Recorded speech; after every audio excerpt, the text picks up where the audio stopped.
próxima clase vemos diferencias e indiferencias, variable instrumental y vemos externalidades, ¿verdad? La primera clase de externalidades es relativamente rápida. Bueno, entonces, la regresión, entonces ya la regresión es una forma de controlar, ¿verdad? Pero a veces tenemos otra posibilidad. Una posibilidad es que tenemos por alguna razón, sabemos que el tratamiento cambió y no le da chance a las otras variables explicativas de cambiar, y entonces sé que alrededor de ese espacio que cambió muy rápido el tratamiento, yo puedo ver el efecto del tratamiento sobre la variable dependiente sin que las otras variables cambien. Entonces esa es la idea de regresión discontinua, ¿verdad? Entonces lo que decimos es que por alguna razón, a partir de algún momento, por ejemplo, se implementó algo, ¿verdad?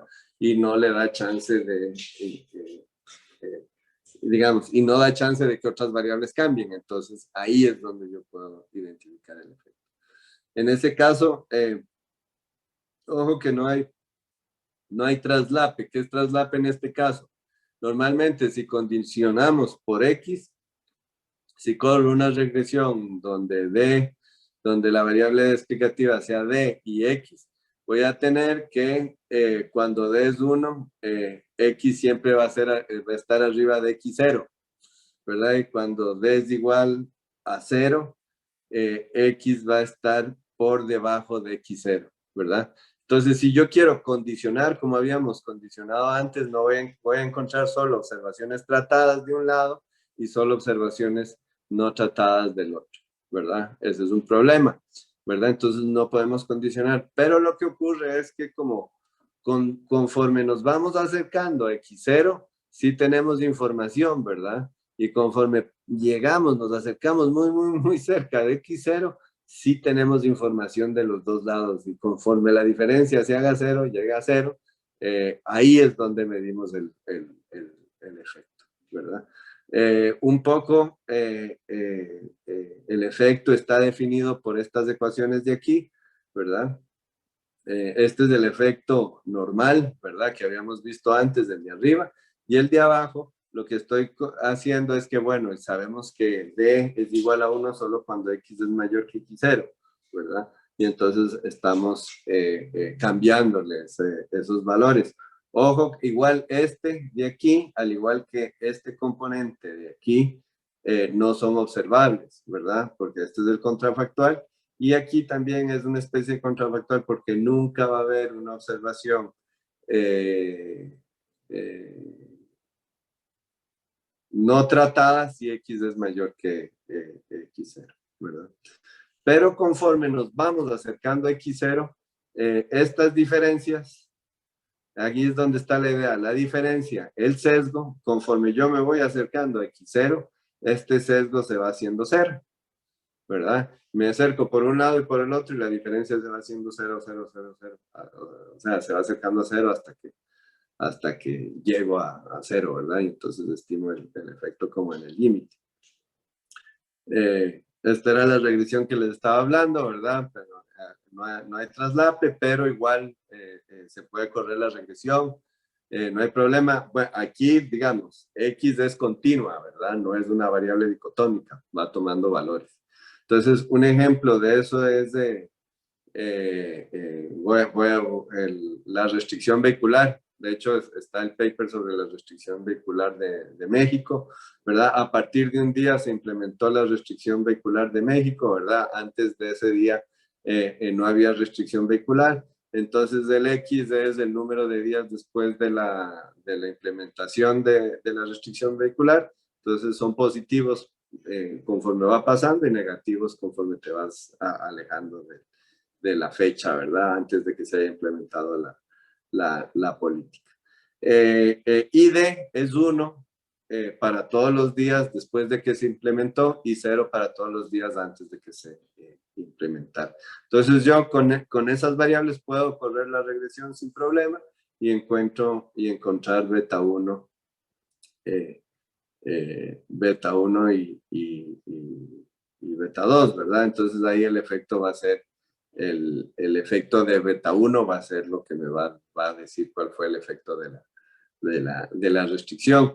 Lo que está pasando es que, digamos, los días, digamos, si me voy muy lejos, si me voy 4 años para atrás, puede ser que el parque automotor haya sido más pequeño, que el clima haya sido más diferente y que la contaminación, que es la variable dependiente en ese caso, sea diferente y no tenga nada que ver con X, ¿verdad?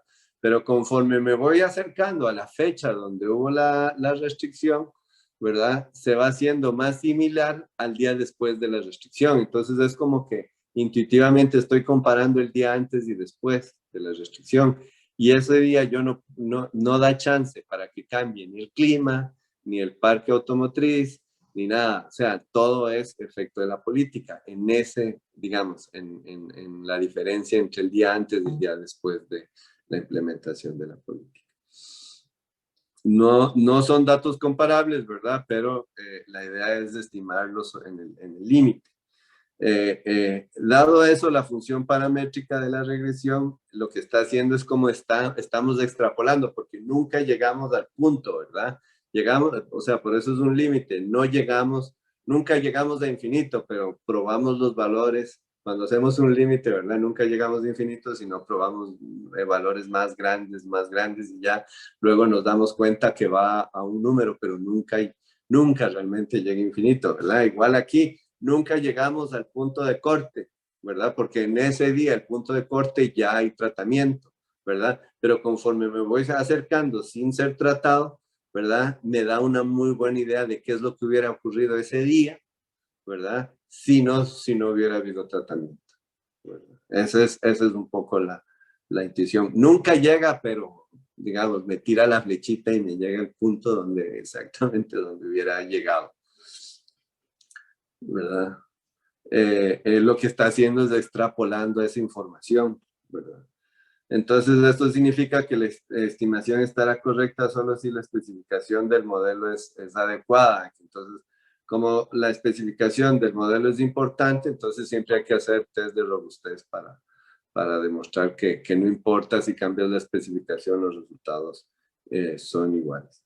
Es difícil de saber, pero podemos controlar para asegurarnos de la siguiente forma. Entonces, lo que hacemos es que como no sabemos exactamente cómo es la relación entre X y Y, ponemos un montón de polinomios y dejamos que los datos nos digan.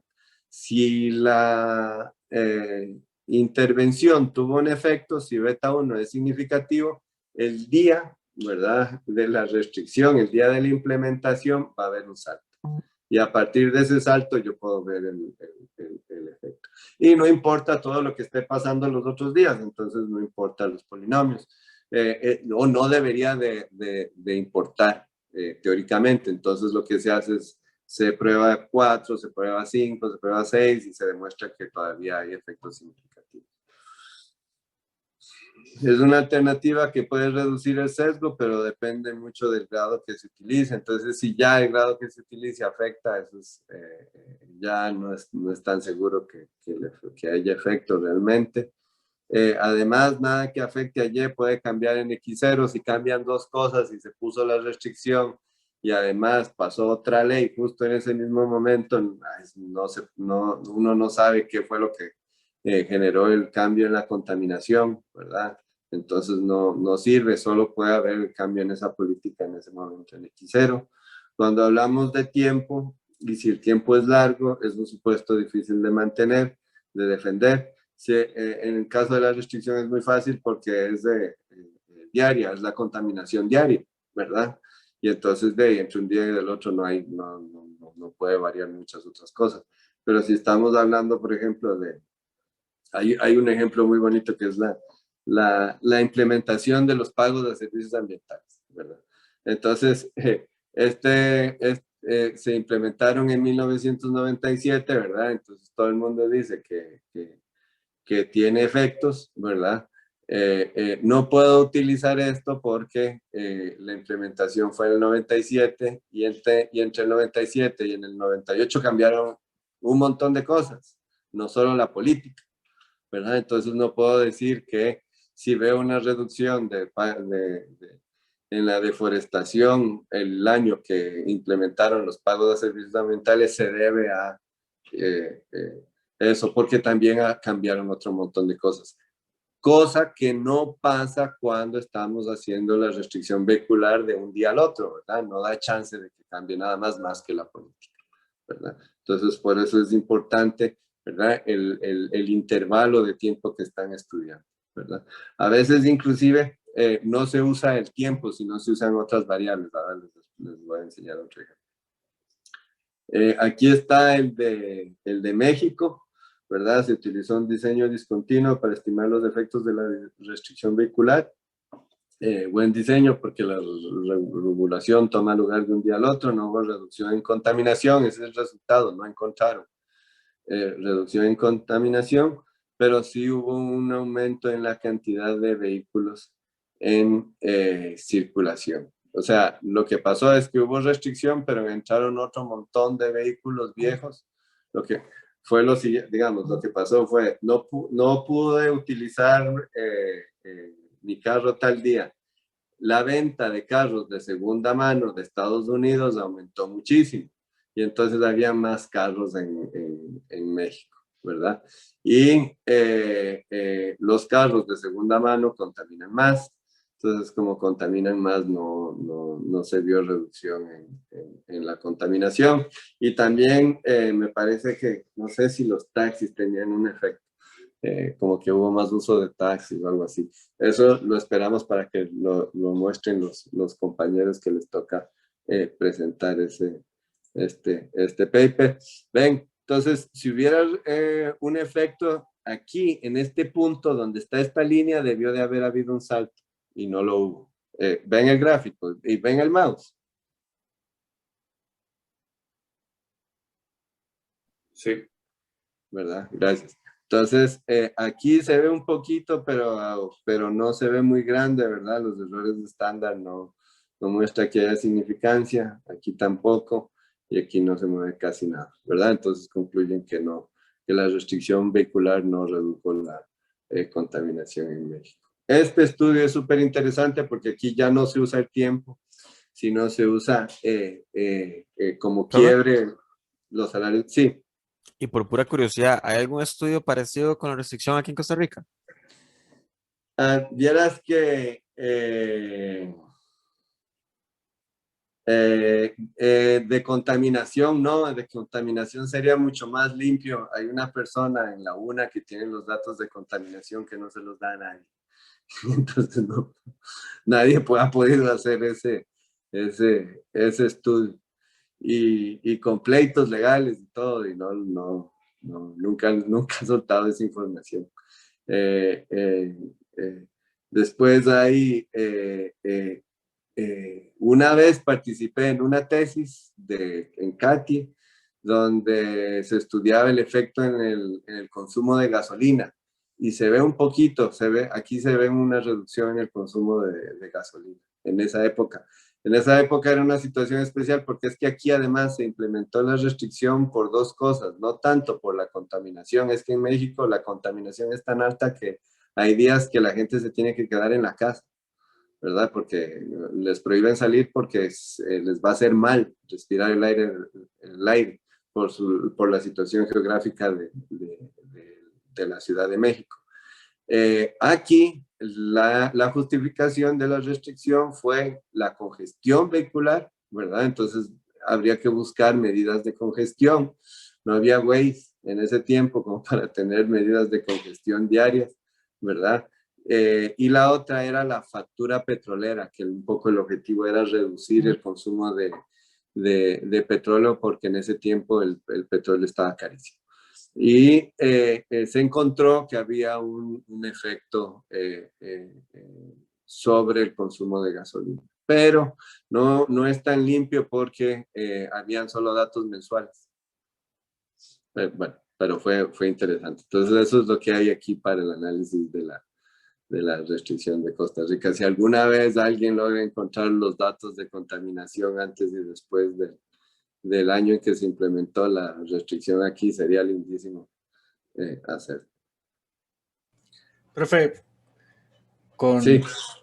con eso me parece que, bueno, me tocó hacer como una revisión de literatura, digamos, lo que había pasado con el COVID, y me parece que varias fuentes lo que han hecho es, como para medir el cambio en producción, lo que habían hecho era medir el cambio en contaminación, como a nivel mundial, entonces lo hicieron con satélites, entonces vieron como las capas, ¿verdad? Ahí de carbono, pero no creo que haya información tan detallada ahí como por nitrógeno, ¿verdad? Y todo eso que hacían, pero quién sabe, porque si era como por satélites, quién sabe, ¿verdad? ¿Cuántos años tendrán atrás de data? Pero ahí para dejarlo. Ajá, ajá, exacto. ¿Cuántas son las fotos para atrás? Y si las fotos están, las fotos satelitales fueron tomadas también aquí para Costa Rica y eso. Sí. Entonces, bueno, pero tal vez ahora, o sea, no sé, existe, existe esas posibilidades que antes a uno ni siquiera se le ocurrió. Eh, este estudio es súper interesante porque, bueno, aquí no, todos estos estudios es una fecha, ¿verdad? Aquí lo que utilizaron es el punto del salario. Entonces es salario mínimo. Ojo, ojo lo que querían probar. Hubo una campaña la época de Laura Chinchilla, hubo una campaña para que las empresas cumplieran la ley de los salarios mínimos. Está la ley y todo, pero no la cumplían, les pagaban menos, ¿verdad? Entonces lo que usaron es, la ley fue, creo que fue como en el 2000, no sé, creo que la campaña fue como entre el 2010 y el 2011, entonces lo que hicieron fue, tomaron los salarios del 2010 como que si fueran los de base y en la encuesta de hogares buscaron a las mismas personas, ¿verdad? En el 2011 y les calcularon el cambio del salario. Entonces, la idea un poco, ustedes, a la mayoría de gente entre un año y el otro, digamos, no a la mayoría de gente, en promedio los salarios suben, ¿verdad? ¿Cuáles creen que suban más? Los salarios que estaban eh, arriba del salario mínimo o los que estaban debajo del salario mínimo.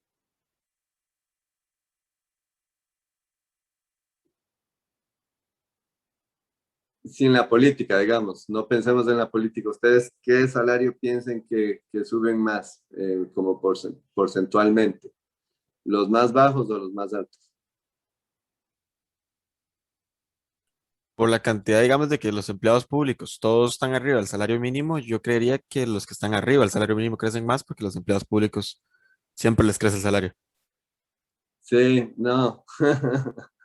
Está bien, pero no, normalmente los salarios bajos tienden a crecer más porcentualmente.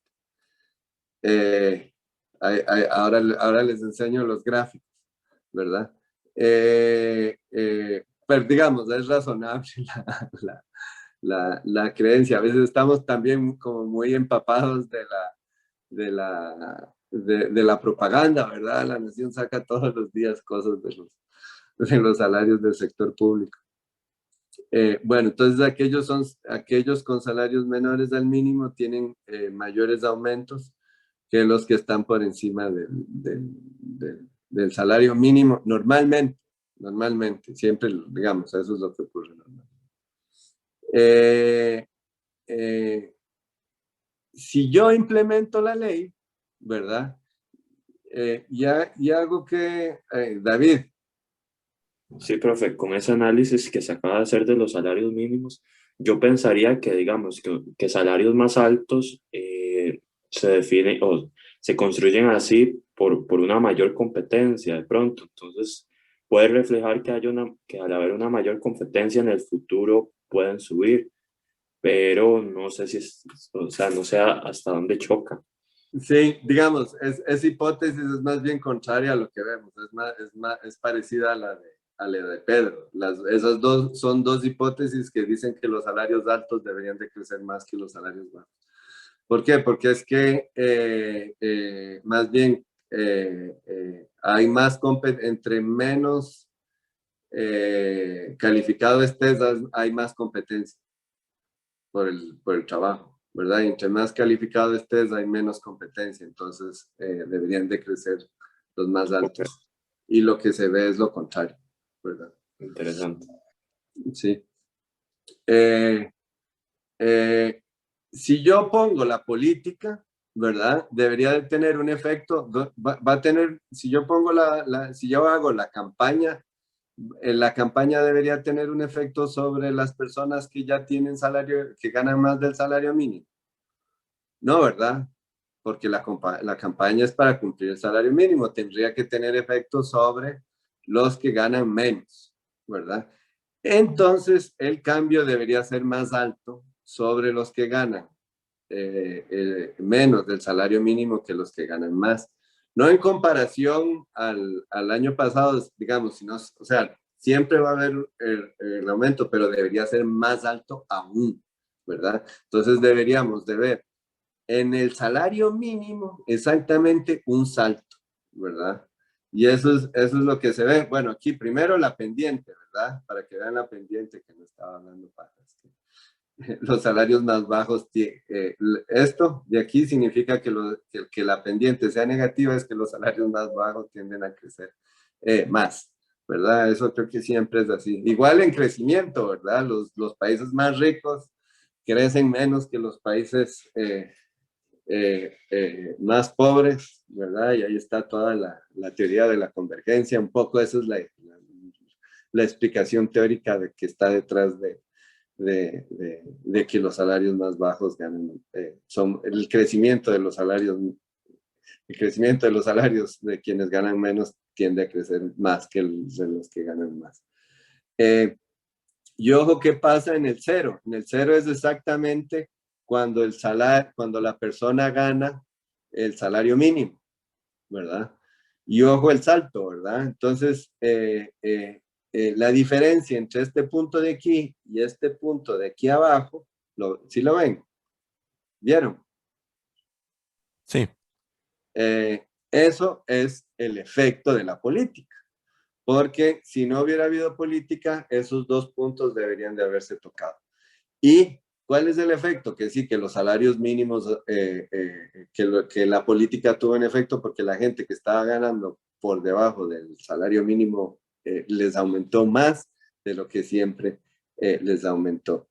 Eso lo hicieron con respecto al año anterior, ¿verdad? Creo que era 2009, 2010 y no se ve ese salto, ¿verdad? Se ve una curva muy parecida y no se ve ese salto.